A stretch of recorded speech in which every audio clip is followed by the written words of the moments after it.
Nasib Santoso agak mirip dengan Kahar Muzakkar. Keduanya dicapkan akan mendirikan negara Islam di Indonesia. Mereka gerilya di pedalaman Sulawesi. Santoso akhirnya tewas di hutan Tambarana, Poso, Sulawesi Tengah pada 18 Juli 2016 oleh pasukan Raider Yonif 515 Kostrad dari Jawa Timur. Sementara Kahar Muzakkar tewas tak jauh dari Sungai Loso, Sulawesi Tenggara pada 3 Februari 1965 oleh pasukan Raider Yonif 330 Kostrad dari Jawa Barat.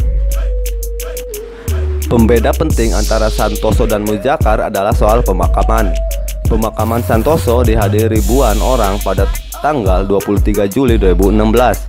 Sementara pemakaman Muzakkar nyaris tak terdengar karena pihak militer merahasiakan makamnya.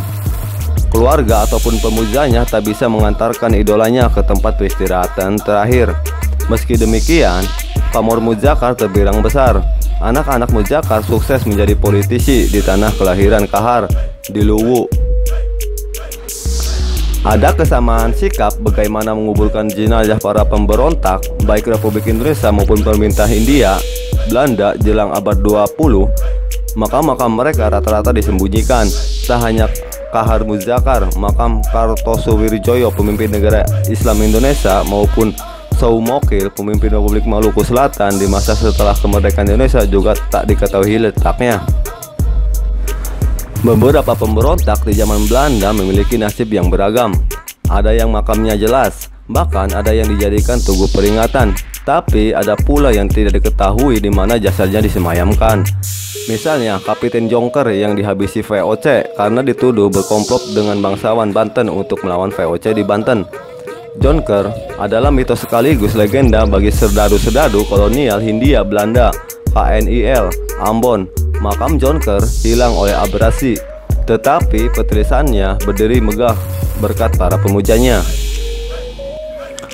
Petilasan itu tak tergusur, mesti sudah dikepung tumpukan-tumpukan keping emas di daerah Cilincing. Tak begitu jauh dari rumah hasil perampokan si Pitung.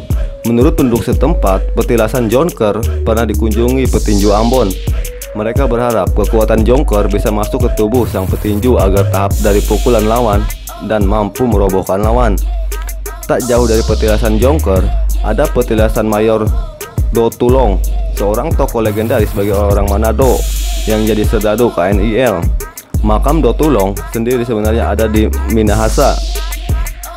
Dua petilasan itu bernasib lebih baik daripada petilasan Mbah Priok, penyebar agama Islam di Sumatera, di daerah Koja yang digusur Pelindo.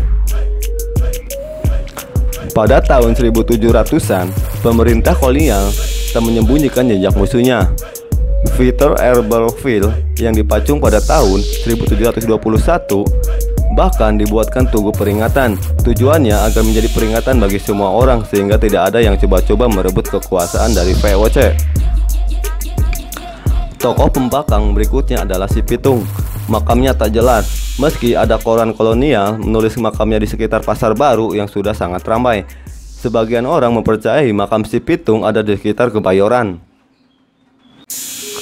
Pemerintahan pendudukan Jepang memiliki watak agak berbeda. Tentara pasisme zaman Jepang dikenal menguburkan musuhnya secara serampangan setelah membantainya.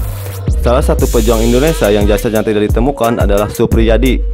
Semua orang Indonesia yang pernah belajar sejarah mengenai masa pendudukan Jepang menjadikan makam Supriyadi sebagai salah satu misteri sejarah Indonesia.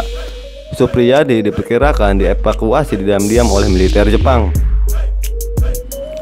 Selain Supriyadi, Kiai Haji Zainal Mustafa, pemimpin pesantren di Sukamana, Tasikmalaya yang melawan militer Jepang, juga tidak diketahui secara jelas kuburnya.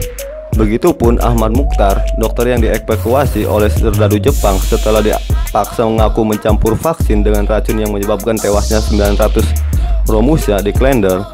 Makam Ahmad Mukhtar baru ditemukan di Ever Ancol beberapa tahun silam. Banyak korban pembantaian militer Jepang di Indonesia yang dikubur secara serampangan. Musuh-musuh militer Jepang itu biasanya dieksekusi beramai-ramai, biasanya dengan memenggal kepala atau menusuk dengan bayonet, lalu dikuburkan dalam satu lubang. Selama beberapa tahun tidak diketahui jejak pembantaian ini. Pemerintah Indonesia pada awal kemerdekaan berlaku sama dengan pemerintah kolonial maupun militer pendudukan Jepang. Kartosuwirjoyo setelah diadili dan divonis mati, akhirnya dikirim ke sekitar Pulau Ornus. Begitupun Soumokil, eksekusi kedua pemberontak itu sempat dipoto, bahkan foto-fotonya sudah beredar di dunia maya. Namun jejak kedua tokoh itu tidak diketahui lagi. Beberapa orang yang dianggap musuh negara memang tak jelas makamnya. Sebut Tipa, Nusantara, Aditya, dan Musuo. Banyak orang yang menduga bahwa penguasa sengaja menyembunyikan makam mereka. Jika makam yang dirahasiakan, orang-orang bernasib malang itu akan dilupakan semua orang Indonesia. Makam musuh penguasa tak boleh diketahui karena punya potensi menghidupkan kembali gerakan perlawanan. Apalagi orang Indonesia punya tradisi ziarah. Ziarah bisa dianggap menanam bibit pemberontakan. Kita masih ingat bagaimana Amerika Serikat mengomongkan Osama bin Laden bukan di daratan tapi di Samudra Hindia. Suatu kali keluarga Kahar Mujakar bertanya kepada Jenderal M. Yusuf, Panglima daerah Sulawesi, tentang makam Mujakar. Jenderal Yusuf tak mau memberitahu. Menurut Yusuf, jika letak kuburnya Mujakar diketahui masyarakat, makamnya akan disembah dan dikeramatkan. Itulah mengapa beberapa makam yang dianggap musuh negara tak pernah jelas letaknya. Ada ketakutan bahwa jika makam-makam ini diketahui lantas dikeramatkan, maka pemberontakan bisa terulang lagi. Menghilangkan atau mengaburkan sebuah makam, dengan kata lain, dianggaplah sebagai langkah melangkah orang yang dimakamkan tersebut dari sejarah.